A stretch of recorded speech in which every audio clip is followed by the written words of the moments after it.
All Welcome. right, all right, all right. We got a tasty topic for you today, talking about mental health, but not just on the lines of mental health, but the silent ear to mental health crisis.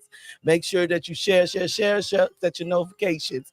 Also, make sure you tune in tomorrow. I mean, next week as grown men come back to your screen, crossing over love zones with the family bond.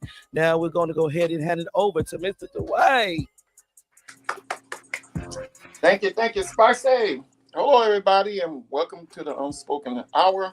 I'm your host for tonight, The White, and we're gonna be talking about mental illness. You know, there's a lot going on with people when it comes to that, and it's just not grown folks, children as well. So we're gonna talk about that tonight. So let me go ahead and bring in my co-host, Miss Keisha Shackles. Come on in, Keisha.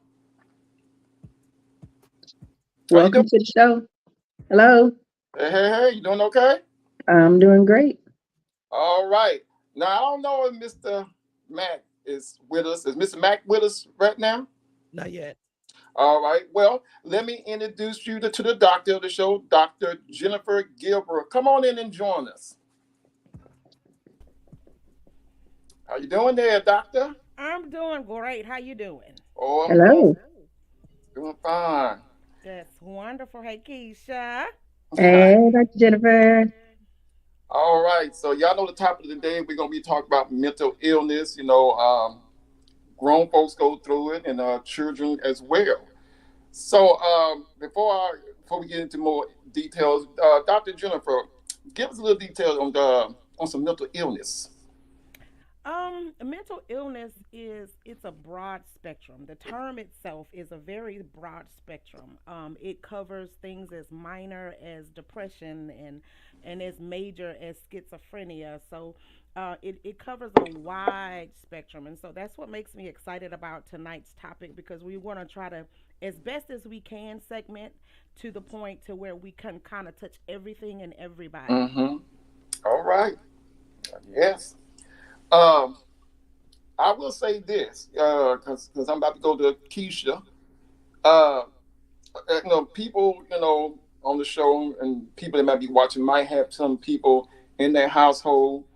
It can be a son, a daughter, it can be a father that suffers from the illness, and like I say, it can be quite complicated if you don't know much about it, and it can be very stressful sometimes. It's that. Hmm. So, Keisha, you came up with the show and with the idea for the show, which I think would be a great show. So, give us some details, Keisha, about some of the things that might be going on with you or somebody in your family with this mental illness. Well, this is what it has become a very special and sensitive topic to me. Um, my daughter, who is 12, she does suffer from some mental health issues, which at the time I did not know were as severe as they are. So I did a little research, and according to the CDC, children between the ages of 2 and 8 have been diagnosed with some form of some kind of mental health, whether it's behavior or developmental. And Mm-hmm. this is even found out in our 2 year olds, all the way up to 19-year-olds. So, um, me as a parent, I really wanted this show to happen because of the silent ear that is turned to parents, caretakers that are dealing with loved ones with mental issues, because it is a hard journey. You really feel like you are on an island all by yourself. You feel like there's no ear that will hear you. I mean, they Mm-hmm. see the issues, but as I call it, we just put a band-aid on everything. Hmm. So I Right. know that I'm not the only parent that deals with this issue that at the beginning I didn't even think it was a mental health issue. I just thought I Mm-hmm. had a child that misbehaved here and there. But as she got older, the issue became more visible, Right. and things she started touching more people in a negative way. That is when I knew that I needed help. But once I reached out for help, CPS was called on me. Mm-hmm. It's like the school turned their back on me. oh, she's just, a bad little girl. So I hit a lot of walls, and I'm still hitting walls right now. And I'll get into that story a little bit later, but I'm still hitting walls. And it makes me sad to know that this is what people are doing to, Right. people that have children. We can't get the help that we need. So that's why it is a silent ear, because everybody passes it off. You know why? Mm, Because it's not their child. right. They don't have to deal with it. The school just kind of passes them through the system. Hmm. They have, some of them have learning disabilities because of the behavior. So they're really far behind in school. Um, they're rarely up on their grade level, Hmm. because of the behavior issues. So I'll let Dr. Jennifer give us a little bit more insight on Right. what she can tell us about mental health issues. Thank you. And my heart goes out to you as well. For some people who know me, they know I have a child who was born with a piece of his brain missing, and Mm. he's 30 now. So, but I remember I was 18 when I had this child, and so they told me, they gave me this agenesis of the corpus callosum, and I was like, I don't even know what all that is. This is a whole bunch of words, right? Mm. But I had to go and educate myself. And so I tried to reach out to the community and find other resources. And so they linked me up with another family whose child had the same disability. And I'll never forget, I went into the child was 15 years old. Hmm. And I'll go into the house, and the child was not able to sit up by himself. He was still in diapers. I mean, he couldn't talk, he couldn't walk, he couldn't do anything. And so imagine an 18-year-old. This is my second child. I have one child that's a talented and gifted kid, and then I have Right. the other one that's on the opposite end of the spectrum. And I remember running out of that house like it was a horror movie and Hmm. saying, literally, that was, if I never had a relationship with the Lord then, I got one that day. Wow. and Yeah. and it was like, you know what, you're gonna have to help me do this. I don't know how, I don't know who, I don't know what, but you're gonna have to help me do this. And I had to become very, very active in the schools. Hmm. And that's one of the things, with JGM Educational Consultants, that's what we do. It's not just tutoring, it's also empowering parents, saying, hey, this is a resource, this is a resource, this is a resource, let's get Hmm. it and get it done. Right. And unfortunately, when it comes to children, a lot of times they will say, oh, well, it's developmental, they'll grow out of it, they'll grow out of it, they'll grow out of it. And in the process of us waiting for them to grow out of it, then what Hmm. happens is they begin to fall behind, they begin to decline. And as you Right. know, in the state of Texas, they don't necessarily start tracking children until they're in the third grade when they start taking the STAR test. Yeah. Now the school is held accountable for the child. And so now it's like, oh, okay. And then they want to just bunch them together, put them in special education so they don't count towards the school. Yeah. And so, as parents, we like to empower the parents to say, hey, listen, you need to send a letter via email or whatever saying, this is what I need from my child. This is what's going on. I want my child tested. And they Hmm. have 45 days from the date on that letter to perform such testing and then Hmm. come back with a diagnosis. And a lot of parents don't know that. Yeah. Yeah. And you right, doctor. And that's some good information to give to people, especially parents that may not know that type of information. Mm-hmm. I have worked with adults with mental illness and children, and I'm telling you, children. I mean, it can be a handful. I mean, it's a Mm-hmm. handful working with adults with mental illness. Right. Um, and I can tell you from this. I know what Keisha going through because I had went with Keisha a few times uh, when she was trying to get help for her daughter, and I remember, I mean, many moons ago, back in when I was living in San Antonio, me, my brother, my sister, and even Denise, we used to work for a place that deal with children that was mental ill, that had suffered from mental illness, Mm-hmm. and it was like a place where they can stay there, go to school. Uh, they have nurses on there. They had nurses working on the property, and it was a handful working with a lot of these two children and grown adults. Mhm. Um, and mental illness can happen to anybody. I mean, I even worked where they had grown people that used to be judges, Right. police officers, doctors, Mhm. and you just don't know. You can just if something happened to you in either in a car accident or if something just snap. I Right. mean, who to say you can really suffer from some deep mental illness? We all, in a way, I think we all suffer from some kind of Hmm. mental illness, but Mhm. some just have it more out there.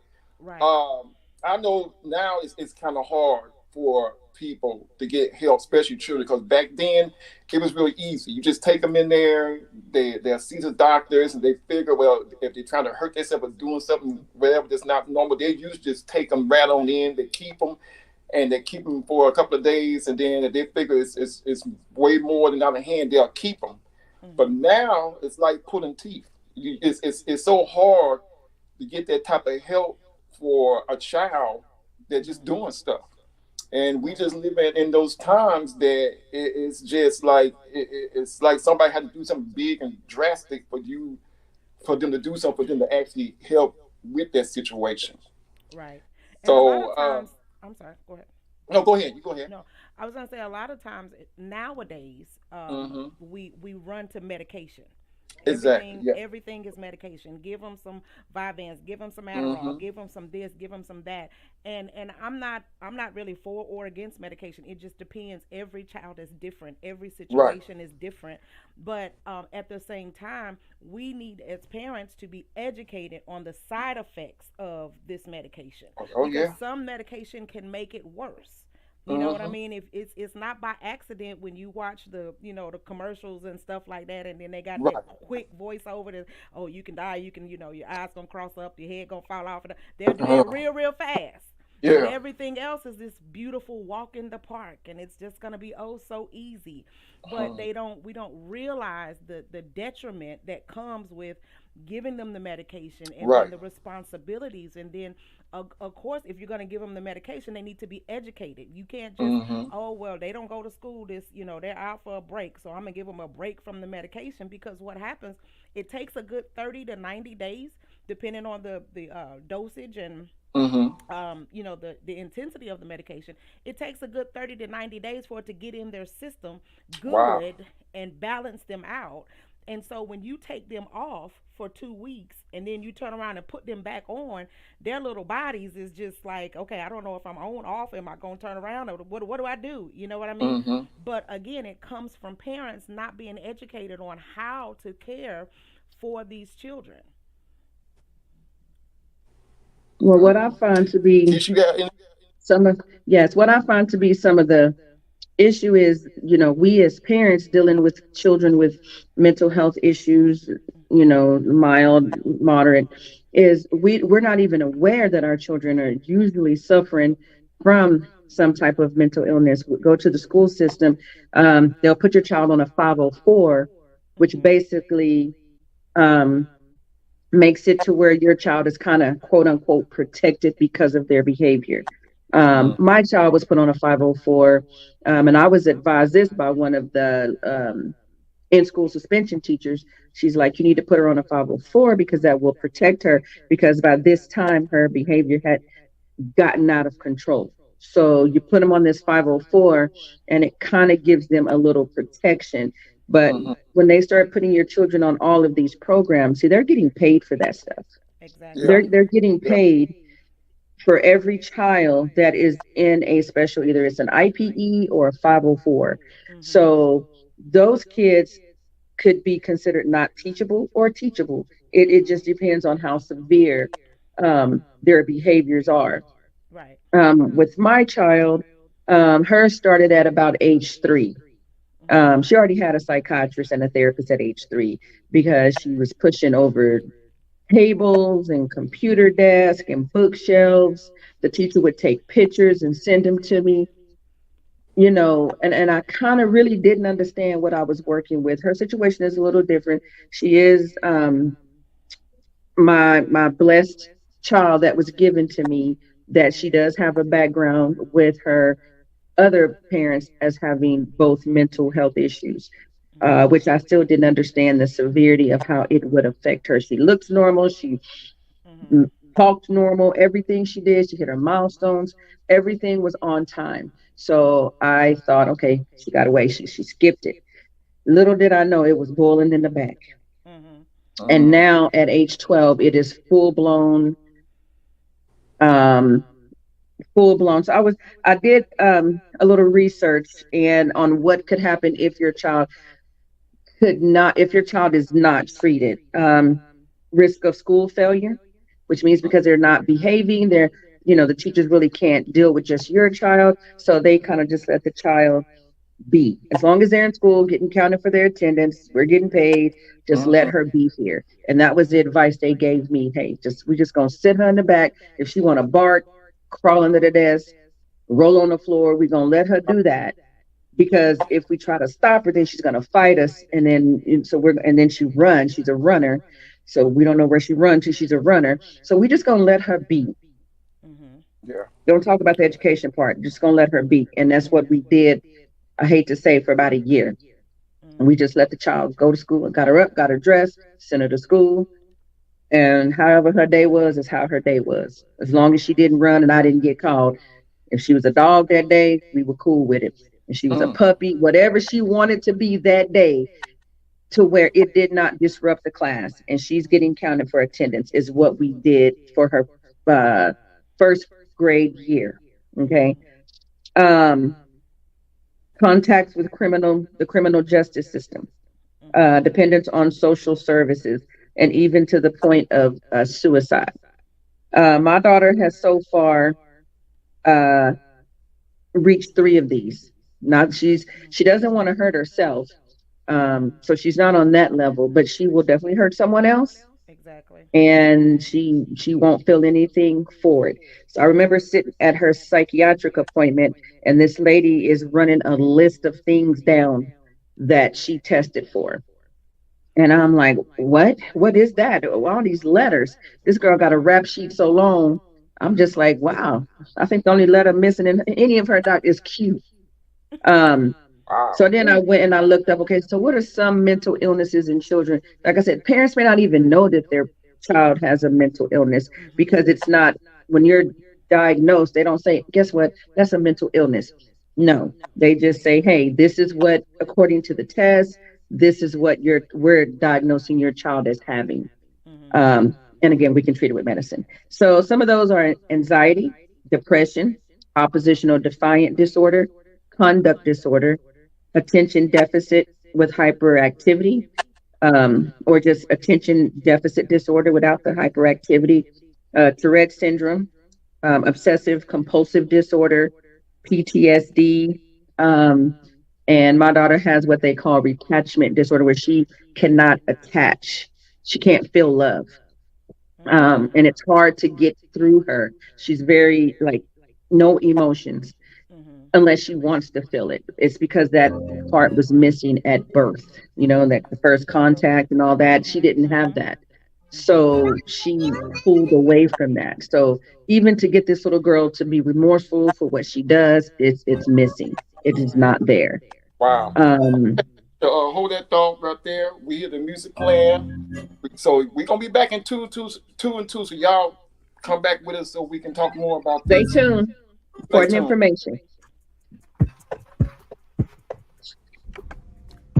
Behavioral disorders is a broad term used to describe a variety of disorders that can affect one's behavior, emotions, or mood. They may also be referred to as emotional disturbances. The Individuals with Disabilities Education Improvement Act of 2004 defines emotional disturbance as a condition exhibiting one or more of the following characteristics over a long period of time and to a marked degree that adversely affects a child's educational performance. 1. An inability to learn which cannot be explained by intellectual, sensory, or health factors. 2. An inability to build or maintain satisfactory interpersonal relationships with peers and teachers. 3. Inappropriate types of behavior, feelings under normal circumstances. And 4. A general pervasive mood of unhappiness or depression, a tendency to develop physical symptoms or fears associated with personal or school problems. This does not apply to children who are socially maladjusted unless it is determined that they have an emotional disturbance. Many students will go through periods of maladjustment, unhappiness, or withdrawal throughout the course of their lives, but the law states that in order for them to legally be classified as having an emotional disturbance, they must exhibit one or more of the previously listed behaviors to the extent that it seriously affects their academic performance. Furthermore, the behavior exhibited must be severe in nature or occur over a long period of time. Two broad categories are used to distinguish types of emotional disturbances. The first is externalizing. Externalizing behavior problems are usually more recognizable and disruptive. They encompass problems such as conduct disorder, attention deficit hyperactivity disorder, and oppositional defiant disorder. The second category is internalizing behavior disorders. They occur when a student turns inward in social or emotional conflict. Internalizing disorders include anxiety-related disorders like obsessive-compulsive disorder, separation anxiety, and post-traumatic stress syndrome. They also encompass mood disorders like depression, which can cause problems like oversleeping, overeating, and an overall feeling of hopelessness. Studies have been done on the relationship between behavioral disorders and aggression. Students with behavioral disorders are more likely to display one of the three types of aggression: direct aggression, which is displayed in fighting, kicking, or biting; indirect aggression, which is usually verbal aggression, such as name-calling; and subtle aggression, which is done through manipulation, exclusion, or bullying. Another study has been done to compare a child's disruptive behavior to structural and functional abnormalities of the anterior cingulate cortex. The ACC is responsible for the emotional formation, processing, learning, and the memory part of the brain. A student with a disruptive behavioral disorder lacks the ability to regulate their thoughts, feelings, and emotions. A positive relationship with teachers is very important to creating a classroom environment where children feel safe and learn best. By reducing negative classroom patterns, students are less problematic in the classroom. Students with behavior problems notice they receive more attention from their teacher when they cause problems in class. This tends to reinforce the negative behavior. To combat this, the teacher must focus only on reinforcing positive behavior, shifting the focus to on-task behavior. Sadly, students with behavioral disorders have a dropout rate of between 43 and 61%, and an incarceration rate of 43% 5 years after graduation. This is why it is so important to be proactive in spotting children who may have behavioral disorders, and for teachers to do their part in ensuring these students graduate.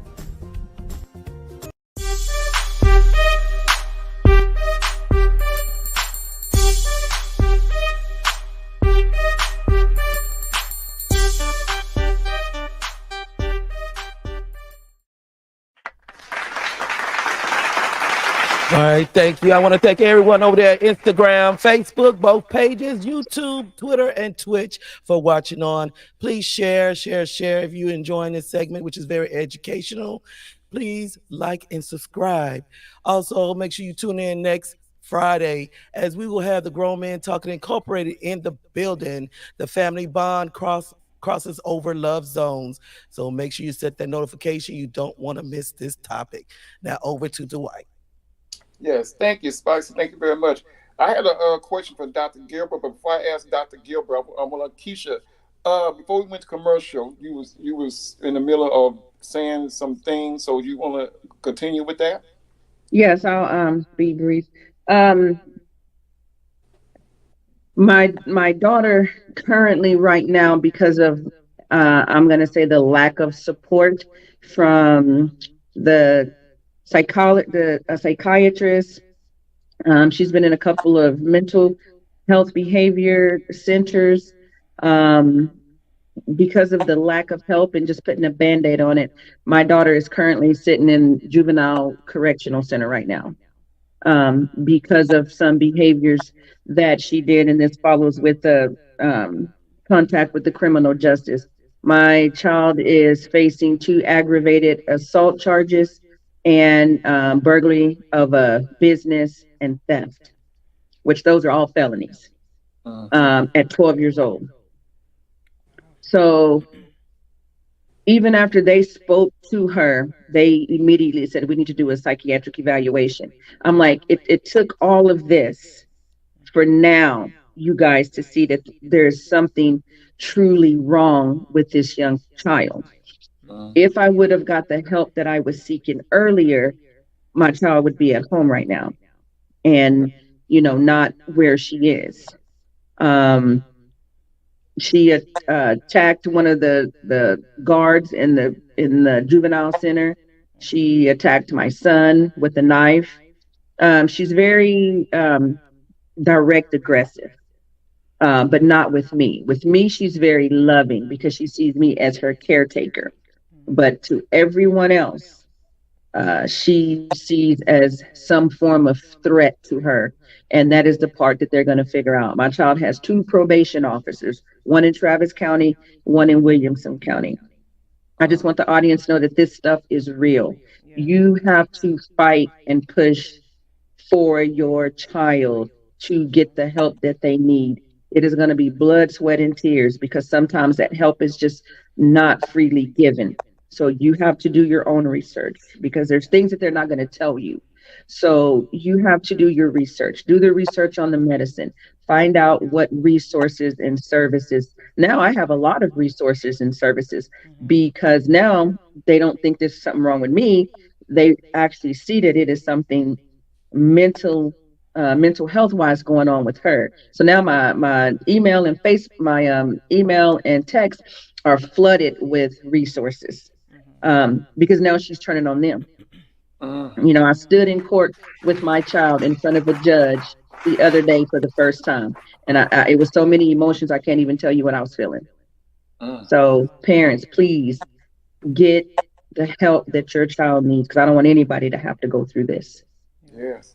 Uh, Dr. Jennifer, Mhm. in your experience, is it possible that some of the young people that go to this mental illness, can they kind of somehow grow out of it? Because we know putting medications is like a band-aid. It doesn't Correct. really fix the problem. So Mhm. do you feel that most of these young people that go through these issues can kind of grow out of that?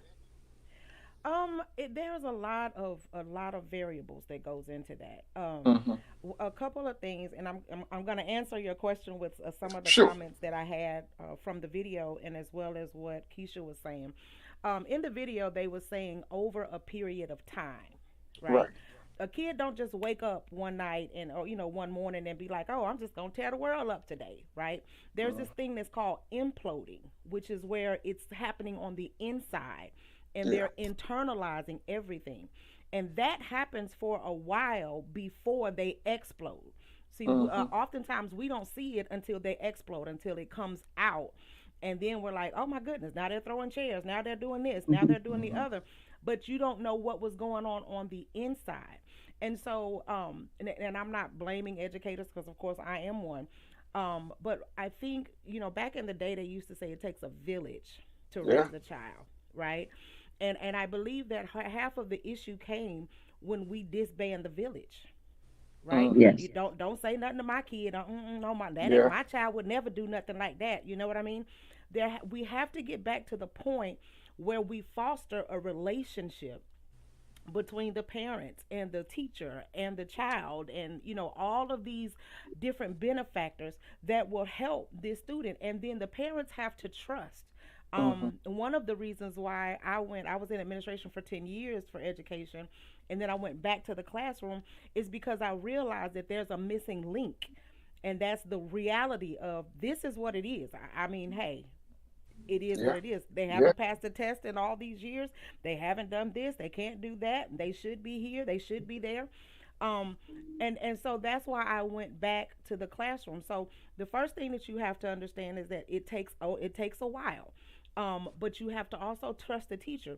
Oftentimes, I know when first day of school, meet the teacher, the parents come there, oh, my baby is so smart, oh, they was Hmm. reading when they was 1, and they was speaking 5 languages when they was 3 or whatever. Wow.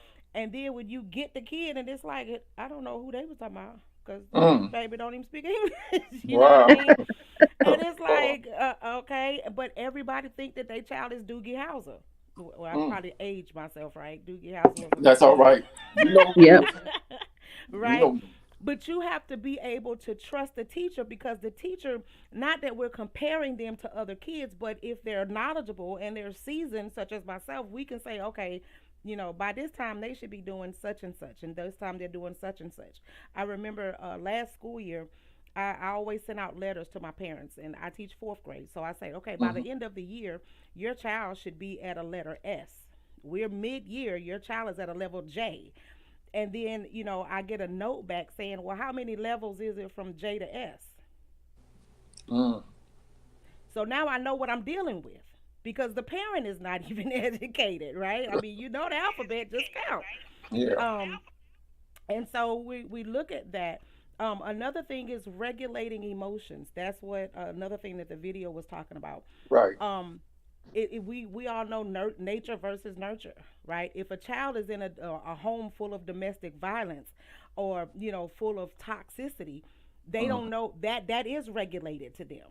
Right. I don't know Keisha's situation, but if this child has only been experiencing violence and toxic behaviors and things of that nature, molestation, all of these things, that's a regular to them. That's Mm. a normal. So peace is foreign to them. It's like that's boring, Now, right? Dr. Jennifer, Mhm. this is what because Keisha touched on that. If you have two parents that Mhm. are mentally unfit, they have a child, just like Keisha was saying it. Can that be passed on to the children, or can it actually skip? But we know in that case it didn't. But does it normally happen like that? The traits and everything that they get that from the parents? It's very much possible. Genetics is a funny thing. It can skip, these parents, your parents, and come from your grandparents or your Mm. great grandparents. That's why it's so important to follow some sort of family tree, right? Yeah. But yes, it can go from one generation to the next, and we call them generational curses. But Right. it's traits. It's kind of like sickle cell. If you have two parents that come together that have no mental bearings, Right. it's quite obvious, not obvious, but very obvious that the child is going to come out with something. And then that's when normally what happens is they will put them on a tracker, just like a Mm-hmm. growth tracker. Okay, they should be this big by this time and weigh this much by this time, and they're looking at the same milestones in their mental behavior. But the parents have to be, or the foster parents or adopted parent, whomever their caregiver is, Mm-hmm. has to be educated to say, hey, okay, so I'm gonna go ahead and just be honest with you. This is what happened. His mama this, his daddy this, and then I got him, and I'm trying to do what's best. From the sounds of it, with Keisha's situation, it seems like this was something that was imploding for a long time, and the child has um, no point of reference for what it Mm-hmm. looks like to be able to love and to do things of that nature. Okay. And I'm feeling like this. Thank you, Doctor. I'm feeling like this. What Keisha said. Well, at one time, I was with a company, and they like, hey, Dwight, you're a great person. Have you ever thought about doing foster care? Mhm. I'm like, not really. Mhm. But I went. It was they was trying to give me this little boy, and I went to go meet this little boy. Now, when I got down there to meet this little boy, he was just loving. He just grabbed me by the arm, and he was just. I said, "Oh, he's so cute. He's Mhm. nice." And yeah, okay, I can do you. Now, the two people that worked there, they asked me, "Hey, how you doing there?" And they said, "Well, before you do this A, B, and C, did they tell you about them?" They said, "I'll tell you Mhm. what. Go in that office and read the charts. On go in and check out his charts." Yes. Mhm. Um, yeah. When I went back there. Right.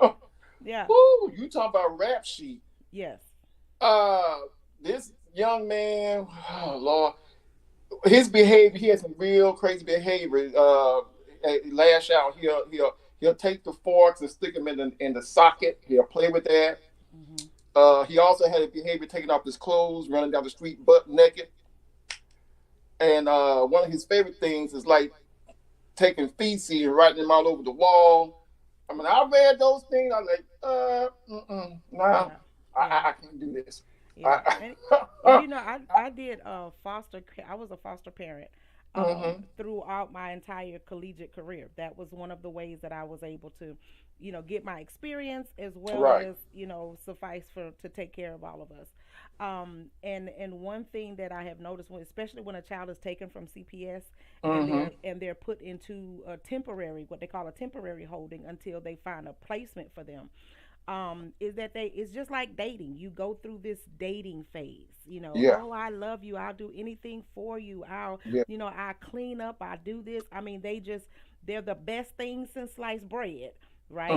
Mm. Until, like they said, you get the rap sheet. Now, from foster parent to foster parent, I can't tell you, what's going on with that child, but I can say, Right. hey, go read that chart and Oh yeah. see, Read that see what's chart. going on. Yeah. And then you can make an intelligent decision as to Mm. whether or not you want this child. But the Yeah. problem with that is that when it's biologically yours, you ain't really got no choice. It's Oh no, you sure don't. You clamp down on there real, yeah, real tight. So yeah. I'm gonna go back to Keisha. So Keisha, what other things you have they said they might do? Because I've been there a few times with you going to this, and I've definitely been praying. So Yeah, you before we know. turn it over to her, let's go ahead and take our second commercial break. Oh, okay, y'all. Okay. We'll be back in 2 and 2. So be back with us.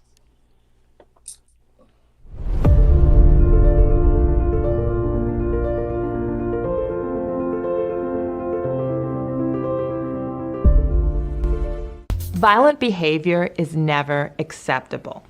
What we do know is that children do have a broad range of aggressive or violent behaviors that we do need to recognize. We can see something as commonplace as pushing and hitting in the playground and carry it forward to children who are significantly getting into trouble and fights so aggressive that legal action is involved. What we do need to understand is that there needs to be an intervention if a child is consistently engaging in some type of violent act. Secondly, we need to understand the etiology of where this aggression is coming from. Children learn this type of behavior from their environment, so whether it's at home or their community, it's something that does need to be addressed. Violent behavior can stem from many different clinical disorders, from something as more common as ADHD to various psychotic behaviors. If you suspect that your child's violence and aggression is getting completely out of hand, you absolutely must contact your pediatrician or someone at the school or your community to get help.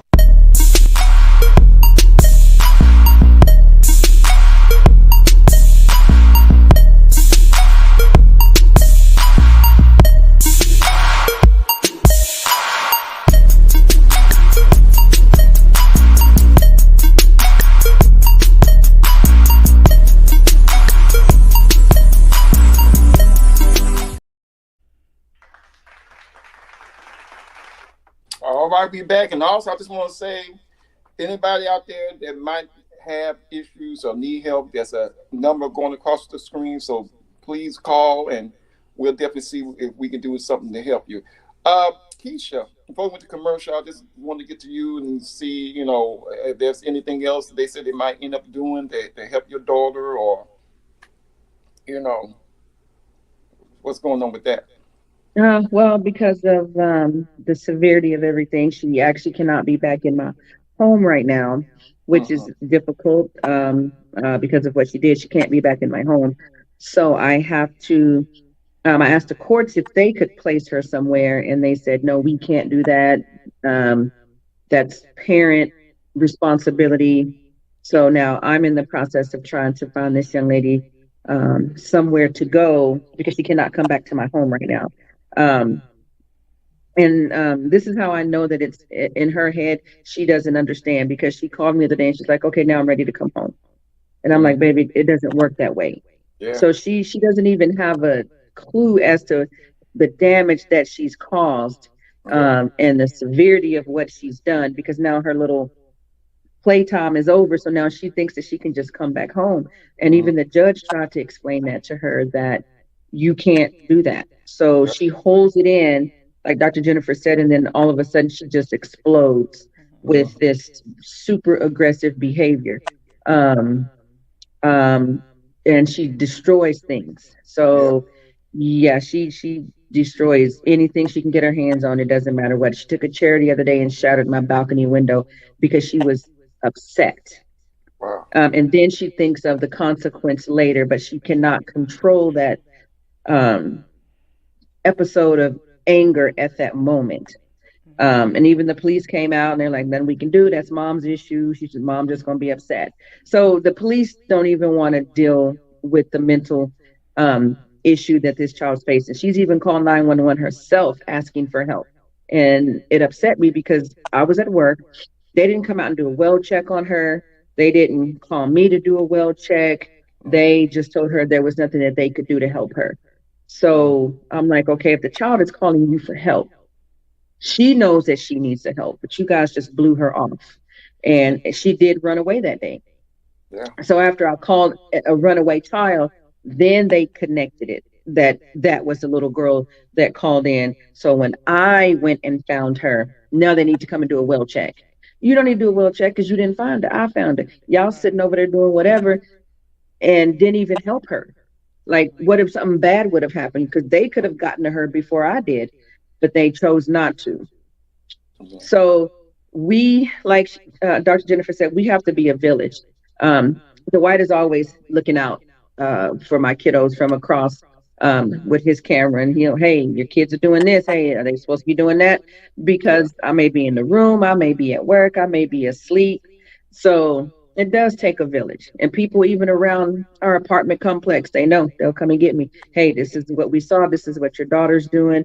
Um, because with this little one, it takes a lot of eyes. It takes a lot, and I welcome all the help. The biggest thing I wanted to get out is parents, you are not alone. If you have a child that is suffering from mental illness, you are not alone. I am interested in starting a blog just so we can be each other's support because this is hard. Because if you don't know where to turn, we put our heads together, we can get our kids taken care of because no one's going to take care of them like us. I've already seen that according to how the system works, she's not their problem. She's Yeah. my problem.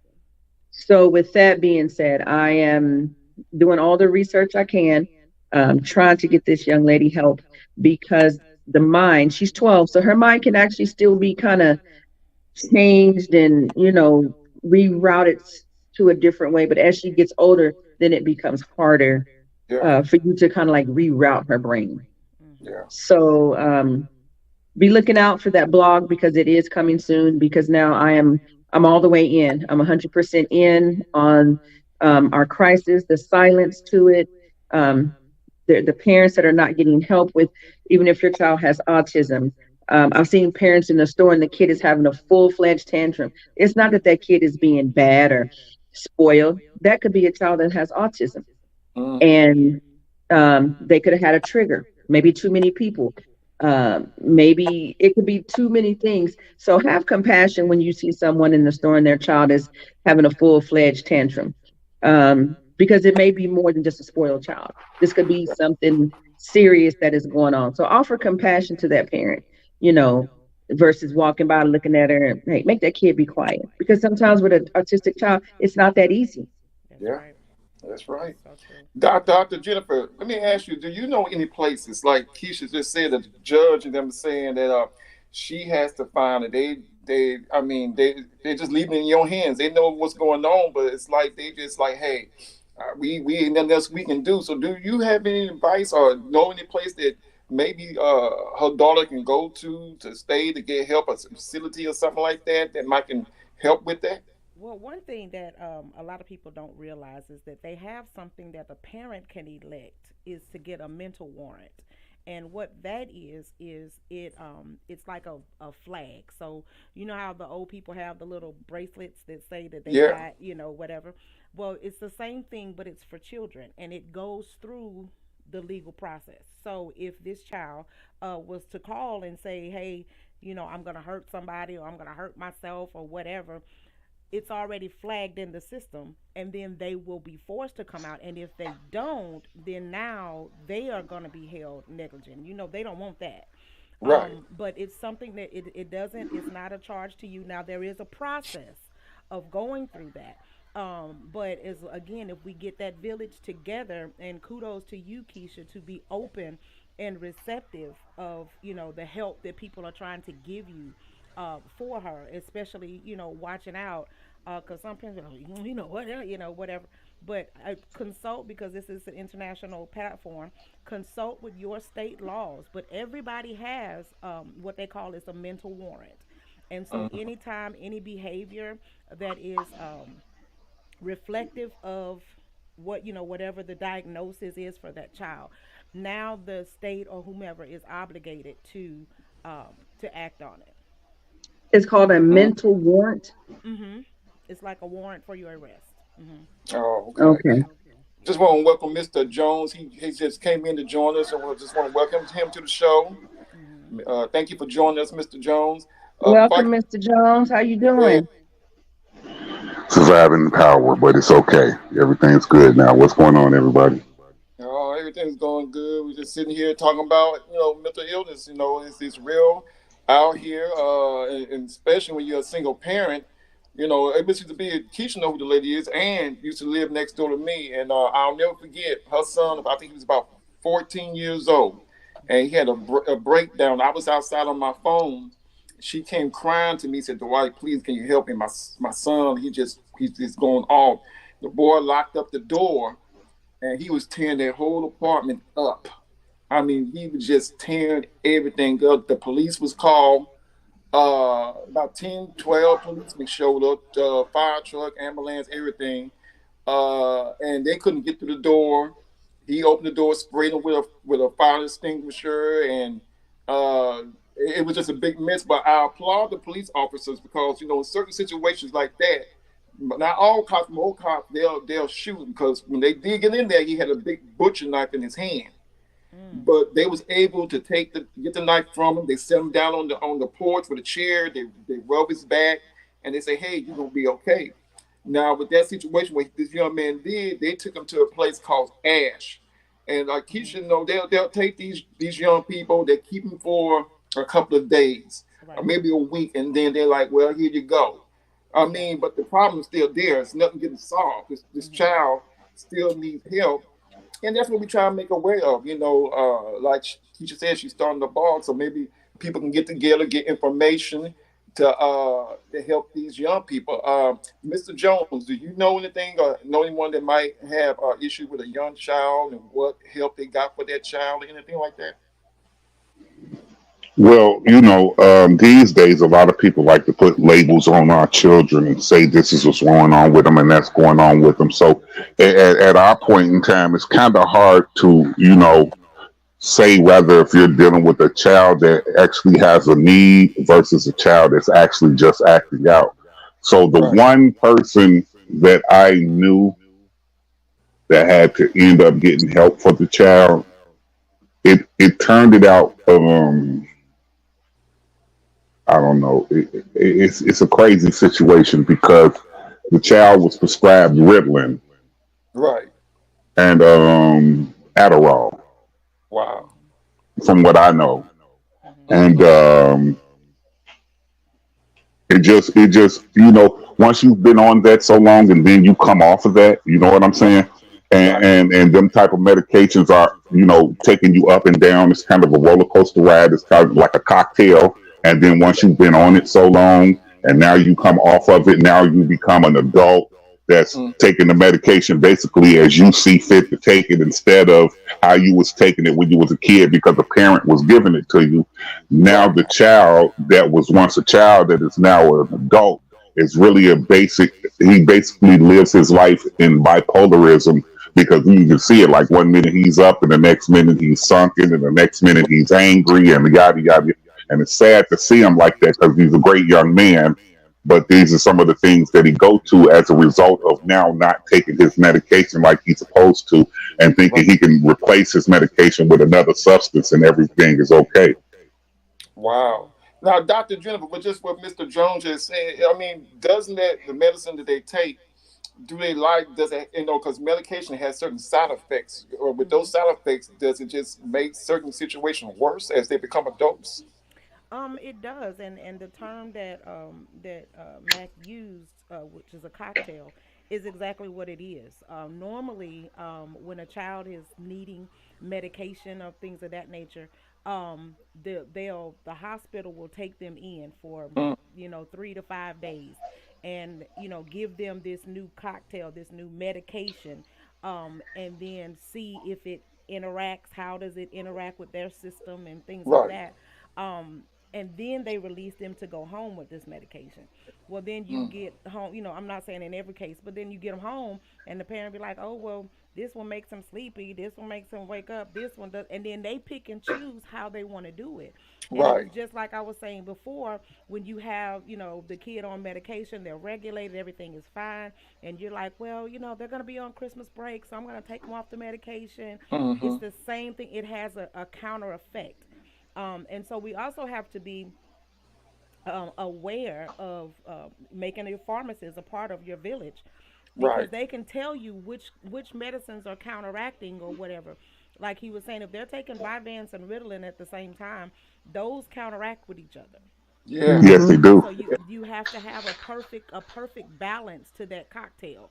You know what I Mm. mean? And a lot of parents don't know that, and a lot of doctors, because and this is one thing that's very important. There's the psychiatrist, who is the one that does the psychiatric care, that does the medication. The psychologist takes care of the emotional part of it. You Right. need both. You have to have both, because if you don't, now you got all this medicine, but then you're not teaching them how to regulate themselves and Right. things of that nature. So, mental health, when we talk about combating mental health, we need to talk about, again, making a village of a psychiatrist, a psychologist, a therapist, which is another Mm-hmm. person that is a part of that team, as well as their pediatrician. Then you bring in the school and the parents, and the church leaders, and all of that. So the village at this point has become so broad, Right. because the issues have become so broad. And Hmm. we have, since the pandemic, we have a lot of adults who are wrestling with the mental health issues, because before the pandemic we was all going and moving and Yeah. shaking and everything. Yeah. But when we had to sit down and face the reality of who we really are and what we really think and what we're really feeling, now everybody's depressed and got anxiety and doing Yeah. all of the things. So we have to be able to do it, and often understand this, that if you don't address it as a child, they do become adults. Yeah. Yeah. They do become adults. And one thing that people don't realize is that the reason why they start giving the STAR test in third grade is because if a child cannot pass a STAR test in third grade, Mm-hmm. then they are released to the state, if you would. That's how the state knows how many prison cells to build. That is Wow. true. Based Wow. If they don't and know, these go ahead. these low performing schools, Mhm. that's kind of where it happens. A lot of schools in Austin were closed down Mhm. because of low performance. Yes. Mm. However, when you think of the demographics, um, how much money is in the house, poverty, the education of the parents, they already have an idea. And then you have the behavior issues Mhm. that are coming because maybe grandma's raising the child, or, it's a single parent home. And so there's a lot of factors that go into how they categorize our children in third grade. Yeah. So third grade is where they decide, okay, we need this many more prisons because based on these scores, this Mhm. group of kids will not even graduate. Mhm. Mm. This group of kids will graduate and be successful, but Mhm. that rate is low. Mm.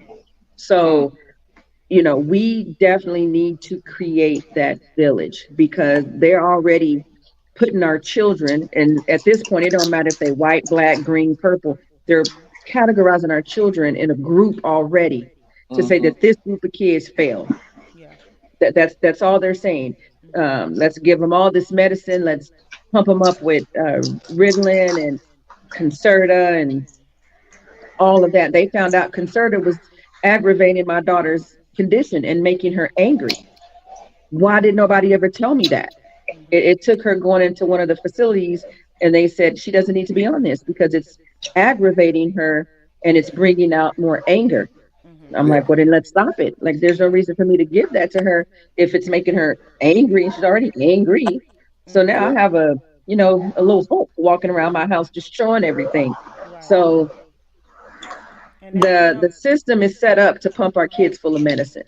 you Yes, it is. know, and we, as caretakers, and we're giving our children, get yourself up, look to see what the side effects are. Mhm. She told me the other day, I don't want to take this medicine because it hurts my eyes. Why haven't you told me that? That's something that I need to know. That's a bad side effect. Yes. She doesn't sleep. She has really bad insomnia. So you may go to sleep as the parent and wake up and all your stuff be cut up. She's a cutter. She do a lot of stuff. So I'm half asleep because I don't know what this little girl gonna do once I fall asleep because she doesn't sleep. Right. And she'll tell the people I don't sleep. She may work off of 3 to 6 hours of sleep, and that's going to bed at 5 o'clock.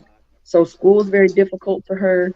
Um, Most of the time I'm up with her trying to stay up. I work a 4 a.m. shift. So trying to stay up with her to make sure she's not, painting the dog or, cutting up my chairs or, mixing up a special concoction, which is what she loved to do.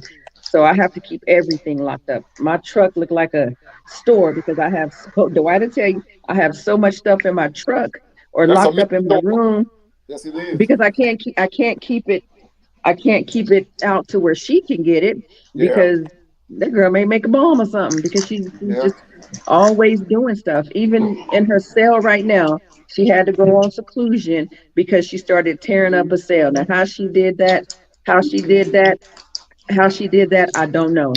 But she had to go in seclusion because she Wow. wouldn't stop tearing up the cell. I'm like, a cell? Really? That's what you were doing? Mhm. Putting tissue on the wall so they can't on the window so they can't see her, you know, just all kind of things. So now everybody's rolling this big old wheel because they see the severity of it. But when I Yeah. first took it, they were looking at me like it's my fault. It's always the parents' fault that your Yeah. child is behaving this way. Right. And I felt like I was always being blamed for it, from CPS Mhm. to the probation officer. I feel like they were always putting me under a microscope and like it's something you're doing to her. I'm not doing anything to her. She's doing this on her own. So Yeah. once we get past that as parents, and we can fight through that because we in a battle too. And once we can get past that, then we can start helping our child. Yeah. That's true. I hear music in the background, so we'll be back at 2 and 2 to have some final thoughts. So stay tuned, y'all. And remember that number right at the bottom. Call if you need help, and we'll do our best to help you if you know anybody with mental illness. Be back soon.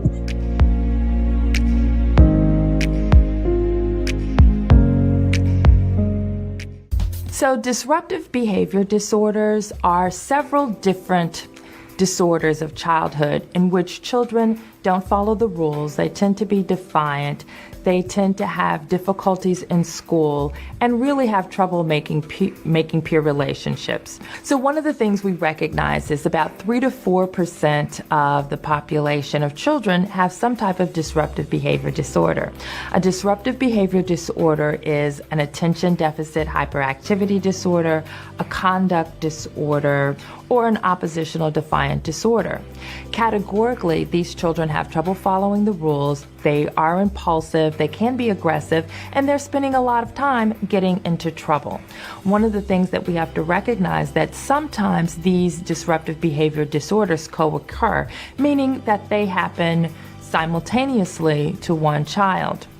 We see that children are more at risk for disruptive behavior disorders when they have lower IQs and educational difficulties, and there has been some link to socioeconomic status with regards to these types of disorders.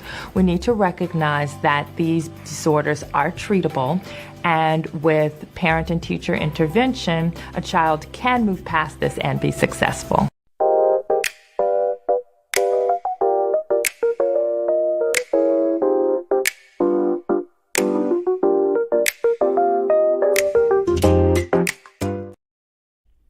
All right. Thank you all for tuning in. We really appreciate it. If you enjoyed today's topic, which brought a lot of education and awareness, please hit that like button and subscribe. Also, make sure you tune in next Friday to Grown Men Talking Incorporated, where they will be discussing the family bond crossing over love zones.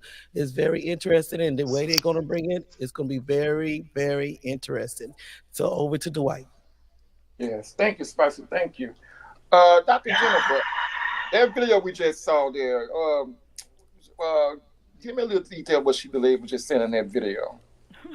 I was I was wondering. I was like, did anybody understand what she just said? Um, Exactly. but that and but it's that's a prime example of what parents encounter. Like Hmm. when Keisha was talking about how you go into the meetings and they're like, oh, okay, we're gonna put them on a 504. Then if that Right. doesn't work, that's gonna hold them over till they get an IEP. And then once we get that, then they gonna get XYZ. And then you got all the letters, right? Right. But basically, what she was saying is kind of reinforcing what we were saying. If a child is already struggling, remember we talked about imploding versus exploding, right? A Right. child does they get frustrated over time, right? So if you keep ignoring the behavior, they're building it up on the inside. And after a while, you know how you say, I done had it up to here, right? Yeah. They've had it up to here, and now they're exploding. And so we have to Mm. figure out at what point did this start? Because it may not explode till they get to fifth grade, but they've been struggling since first grade.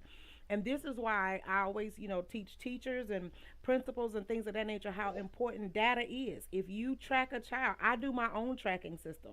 I Hmm. don't wait for, somebody to say, oh, so when we start the school year, they give us a list of our kids and you get the other teacher's opinion of this child.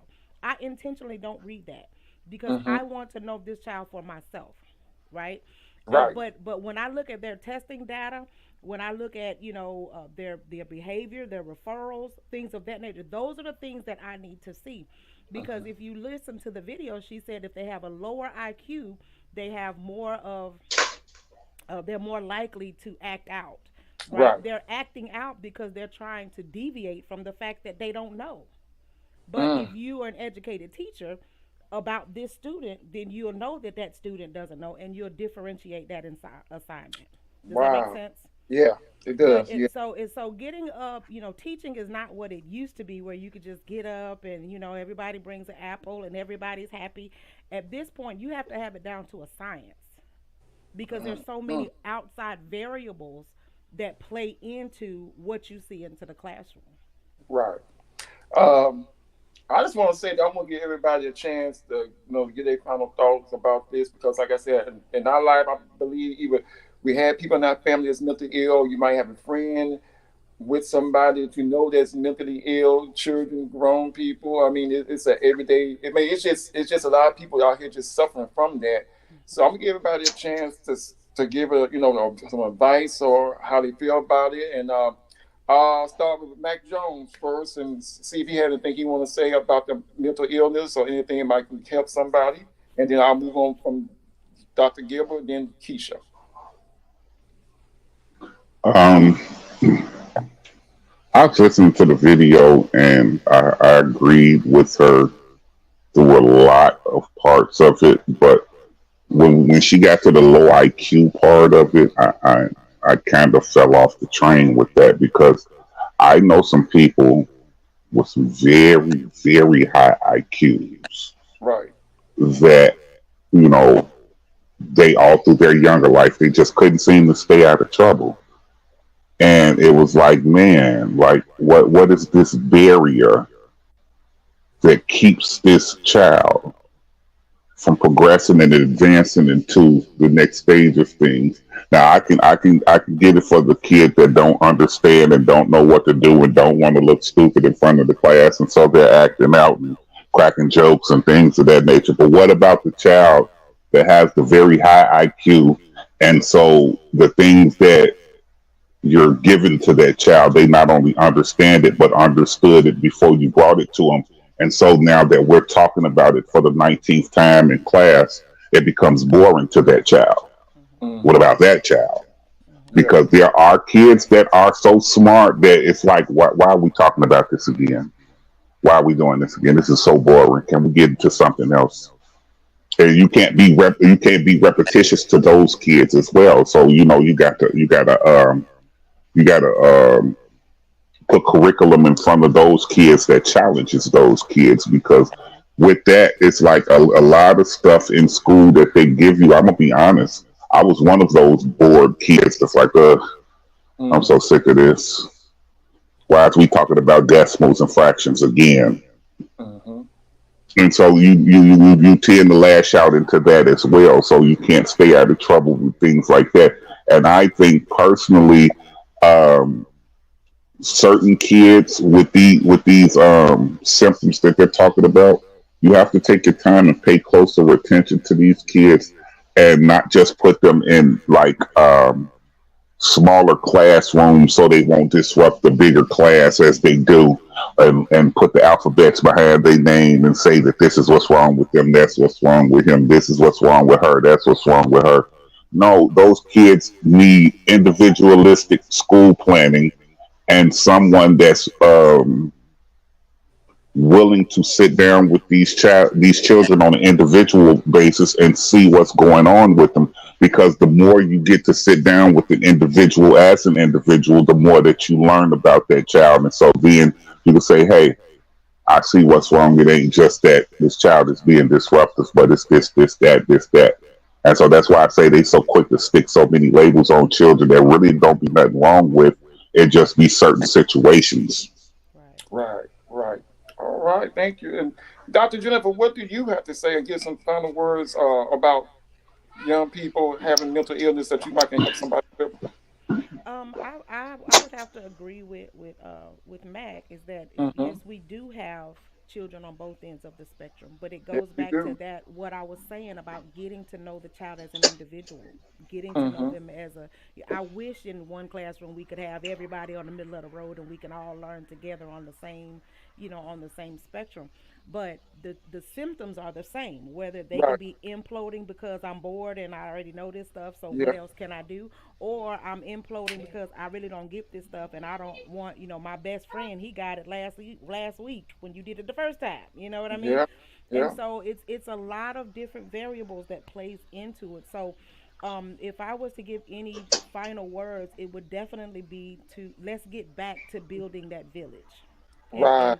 and identifying all of the people that need to be a part of that village. We're not just talking about mama and daddy and grandma and grandpa. We're Mm-hmm. talking about, the medical professionals. We're talking about, psychiatrists, psychologists, therapists, Right. things of that nature. Don't just go to the school and expect them to save the day, because at the end of the day, every person is looking out for their invested interest. Like Mm-hmm. Keisha was saying, as long as they go to school, if they there by 10 o'clock, then they get counted for attendance, and Right. we get our little $1,500 for the day, Wow. right? That's all that I'm concerned with. Now they're in the third grade, they're taking a STAR test. Okay, we need to put them in special education because we want to make sure that they don't count against the school, and then we get low performance, and then now we're going to get shut down and everybody lose their job. Yeah. So everybody has their own buy-in to your child, but you Wow. are the greatest investment that they have. Wow. Thank. All right. And Keisha, what do you have to say? What's your final words? What do you have to say about the show before we close out? Well, I agree with both of them, but I think because our school system is already so stressed, lack of teachers, they even had to cut out a few programs because of the lack of teachers. So, with that being said, um, like Mac was saying, if we could give these kids their individual, plan, or but we can't do that because of the lack of teachers. They're Right. not going to Hmm. just take one child and focus on them. So what they're going to do is just group a whole bunch of them together. Whether you got jumping Jimmy, sassy Sally over here, all of Right. those kids are just going to be considered behavioral children. Mhm. So they're going to be pushed to the side because they're going to fall in Hmm. that category as either teachable or unteachable, because the teachers don't have a lot of time to just focus on them. Um, so then that lowers a lot of things for our children. So you're going to continue to have the behavior issues because they're not dealt with the right way. Or Right. and then you have the parents at home. What is their buy-in? How are they buying into their children's behavior? Um, when you're told something that your kid is doing at school, are you that parent? My kid didn't do that. Or you that parent? Okay, how can we fix this? Mhm. If we had the village, more buy-in from everybody to help Timmy, to help little Sally, Mhm. then we can make more productive children. Um, Now, in some cases, the 504 does help, but is it just a way out? So you got to do your research as parents to find out why does my child need this, and then when he gets it, how long is he going to be on it, how is it going to benefit him? So there's a lot of buy-in from everyone. That's the Right. village, from the doctors, the therapists, the psychiatrists. My daughter has all of those people in place for her. Now the thing is, we all got to get on the same accord because she That sees part. so many people, Mhm. and the paper may not have made it to this group, or it may not have made it to that group or this group. So it's a lot of people left out on her care. So parents, please just buy in, whether you're dealing with a child with minor mental issues, or the severe mental issues. One, we cannot give up on our children. It's going to be a lot of crying nights. Get you Mhm. a support group. That is why I want to start that blog, because we can support each other and encourage each other, and find these things out together, because no man should be an island. And when you're dealing with that, you do feel like you're an island, because you feel like the next person, they don't understand because they're not going through it. But if you have a group of people that are all going through the same thing, then we can rely on each other and give each other support and encouraging words. And, because we don't want to cast our kids away, because society has already done it anyway. But we Yeah. don't want to cast our kids away. We want to help them and build them up. I would love nothing more for my daughter to be like a normal little girl. I want to do things with her that, nails in the mall and ice cream dates, but I cannot do that with her right now. And that saddens me more than anything. I see mothers out with their daughters, and I don't even know if I'm wrong for thinking this. I'm like, man, I wish that was me and my daughter, you Mhm. know. But me and my daughter fighting battles. But in the end, she's going to win, because once she has a praying mother, and she has a mother that's going to go all the way for her. Even Yeah. on my good days, my bad days, I'm going to go all the way for her. So parents, get behind your children, and let's get this thing figured out. Yeah, and I just want to say this has been a great show. I appreciate Dr. Jennifer Gilbert for being here. You know, she gave us a lot of her wisdom. I thank Keisha for coming up with this. I thank Mac for making it in. And this has just been a great show. And like they say, it does take a village to raise children. I'll snitch on you in a minute. That's just me. But we have to kind of help each other, because I mean, a lot of people are going through this, single parents, people in general. So it does take a village, and together we do this as a group and a family. We can pull through this. So we just want to thank all of you that tune in to watch the show tonight. Remember, there's an 800 number there. You know anybody that might need help, get that number a call, and we appreciate y'all. And be here to watch us here on the Unspoken Hour, and grown men and women advised. We here. You'll see us soon. And just want to say we love you, and y'all take care, and have a great, great night and a beautiful weekend. Much love. Yeah, yeah. Good night.